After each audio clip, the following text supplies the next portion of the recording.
பிரம்மன், விஷ்ணு, சிவன் ஆகிய 3 மூர்த்திகளில் முதலாய மூர்த்தி விஷ்ணுவே என்கின்றது வேதம். ஆக 3 மூர்த்திகளின் முதலாய மூர்த்தியாய் ஆதி தேவனாய் ஸ்ரீமன் நாராயணன் உள்ளான் என்று திராவிட வேதமாம் திவ்ய பிரபந்தம் உரைக்கின்றது. ஆதியான வானவர்க்கும் ஆதியான ஆதி நீ என்று உரைத்து மகிழ்கிறார் திருமழிசை ஆழ்வார்.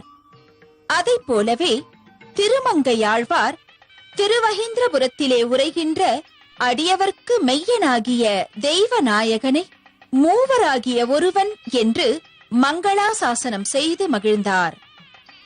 தேவரும் வானவரும் சென்றிறைஞ்சும் திருவஹீந்திரபுரத்து தேவநாதனே வேதநாதனாய் ஔஷதகிரி என்னும் மலைமேல் பரிமுகனாய் கோவில் கொண்டுள்ளான்.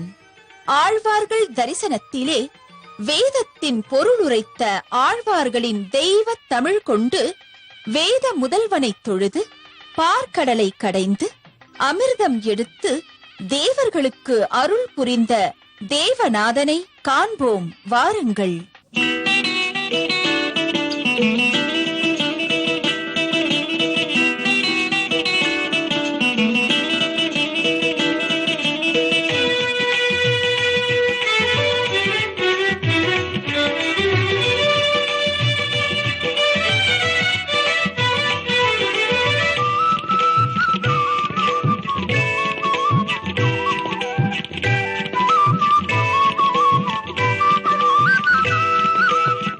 இடையராய் மும்மூர்த்திகளுக்கு நடுவில் இருக்கும் திருமால் இடைக்குலத்தில் தோன்றிய கோபாலனாய் காட்சி தரும் திருக்கோவலூருக்கு கிழக்கே அமைந்த நடுநாட்டு திருத்தலமே திருவஹீந்திரபுரம்.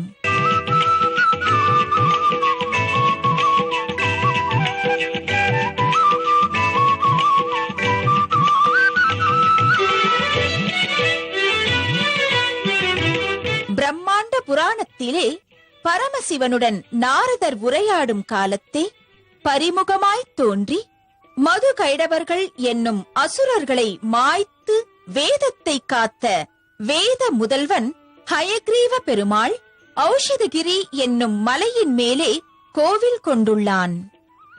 பரகாலன் பகர்ந்த அவதாரங்களின் பெருமைகளை காணும்போது குதிரை முகத்துடன் தோன்றி நான்முகனின் குறை தீர்த்து 4 வகை வேதத்தையும் மீட்ட ஹயக்ரீவனை பரிமுகனை பற்றிய பாசுரங்களையும் சில பதிகங்களில் நாம் அறிந்து மகிழலாம். வேதநாதன் என்று சொல்லக்கூடியதான எம்பெருமான் வேதநாதனாக அவதாரம் செய்த இடம் திருவஹீந்திரபுரம் என்று சொல்லக்கூடியதான தேசம். பிரம்மாவானவன் சிருஷ்டிக்க ஆரம்பிக்கிறான். அப்பொழுது எம்பெருமானின் சத்வம் ரஜஸ் என்று சொல்லக்கூடியதான 2 குணங்கள் நீர் திவலைகளாகி மது கைடவன் என்று சொல்லக்கூடிய 2 அசுரர்களாக மாறின.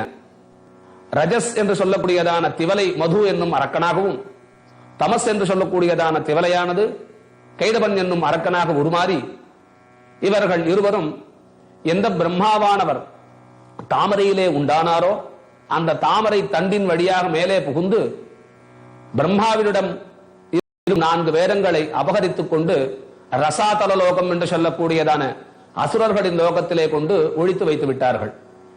உடனே பிரம்மாவானவர் சாட்சாத் ஸ்ரீமன் நாராயணனிடம் சென்று முறையிடுகிறார்.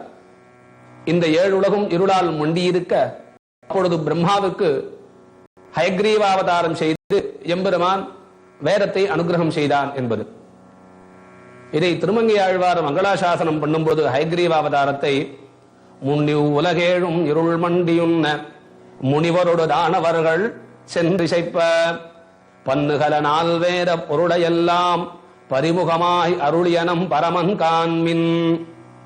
திருவஹீந்திரபுரத்தில் இருக்கக்கூடிய தேவநாதரிடம் திருமங்கையாழ்வார் அனுபவிக்கிறார் வானுலாவிய மதிதவழ் மால்வரை என்று. எம்பெருமானின் மூவராகிய ஒருவனை மூவுலகும் துமிழ்ந்து அளந்தானை தேவர் தானவர் சென்று சென்று இறைஞ்ச தன் திருவஹீந்திரபுரத்து மேவு சோதியை என்று ஆழ்வார் மங்களாசாசனம்.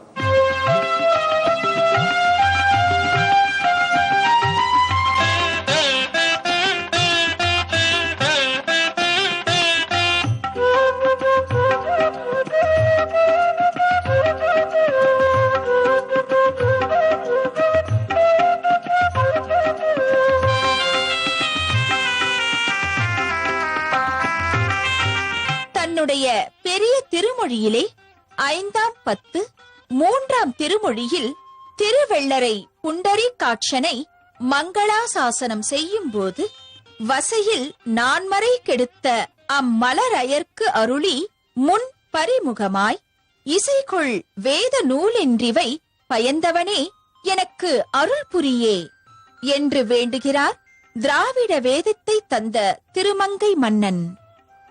நாமும் ஆழ்வாரின் செஞ்சொல் படியே பரியின் மேல் அமர்ந்திருக்கும் தாமரை கண்ணனை மஞ்சுளா மணிமாடங்கள் சூழ் திருவெள்ளரையிலே ஆதியை அமுதத்தை பரியின் மேல் காட்சி தரும் புண்டரீகாட்சனை வேதநாயகனை வணங்கி நிற்கின்றோம்.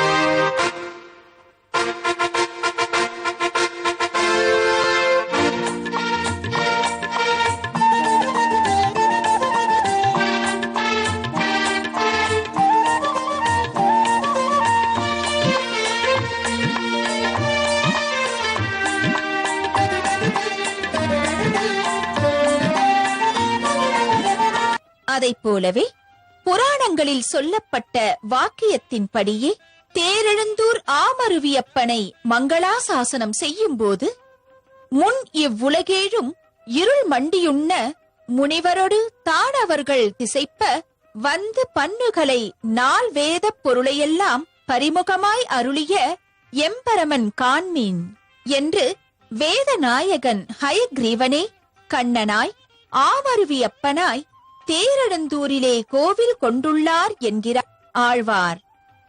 அவ்விதம் பரகாலன் போற்றிய பரிமுகனை தன் ஆராதனை தெய்வமாய்க் கொண்டவரே ஆச்சாரிய வள்ளல் ஸ்ரீ நிகமாந்த மகாதேசிகன். ஆழ்வார்கள் தரிசனம்.